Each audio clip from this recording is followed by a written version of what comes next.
Thank you so much for taking the time to chat with us today. Obviously, we're here to talk about Spiral.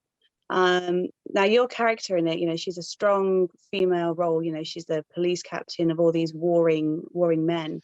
Was that one of the aspects that drew you to the role? 100%. That was probably the aspect that drew me to the role. I understood the character. I love that. I mean, she was a female captain, and I couldn't wait to sink my teeth into that because I really wanted to do her justice. I really wanted to create a character that these homicide detectives with giant chips on their shoulders would listen to and respect and obey. And I wanted her to be a good captain. I wanted her to be good at her job. So I couldn't wait to sink my teeth into that. And I mean, you got to share the screen with both, Samuel L. Jackson and Chris Rock. I mean, neither one of them is particularly known for this sort of genre. Was there a lot of fun on set in that respect? That's what also excited me about it. I was like, wait, Chris Rock is going to do a horror film, and Sam Jackson's going to be a part of it. How cool is that? I think it just adds this other interesting element to it that we don't see all the time. And I love that. And I love that Chris was a huge fan of the Saw franchise in general. So I knew he'd come at it with an enthusiastic take on it. And his creativity and what he brought to it was, I mean, it just adds this whole other element that I'm so proud to be a part of. Yeah. I mean, you said that Chris was a big fan. Can you remember your first experience with the franchise? Yeah, I saw it in the theaters the first time. And I remember it was Carrie Elways who started it. And I just knew him from Princess Bride. So I was like, no, the Princess Bride guy's like in pain. So it was freaky, and I think I sat in like the third row and quickly put my popcorn aside and was like, this is not the movie to eat popcorn to.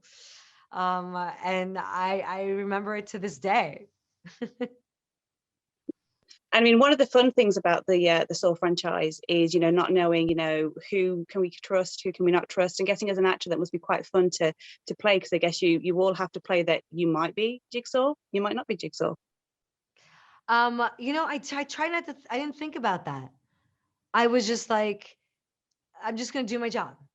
And then even now, like if they'll post like, a picture of my character, and then all the fans are like, oh, I think she's Jigsaw. I think she did it. And I think that's the fun of this universe is guessing, like you said, who did it? Who's the culprit? And when I read the script, I didn't know. And that's the best testament. I don't want to know.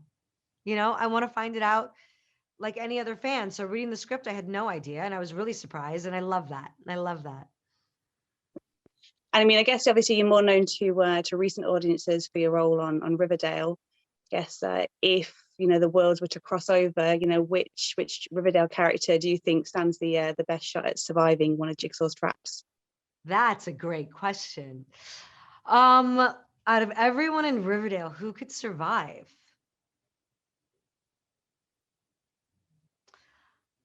I mean, Archie's the obvious choice, but I kind of think Hiram. Like, he's such a devious bastard. He's already like set up the trap and already put he has the key like hidden in his pocket or something and buried it 20 years ago and has been setting it up the whole time. So probably Hiram, which kind of pisses me off, but yeah. Cool. Well, thank you so much for taking the time to talk to me, and I wish you best of luck with the film. Thank you so much. Nice to meet you.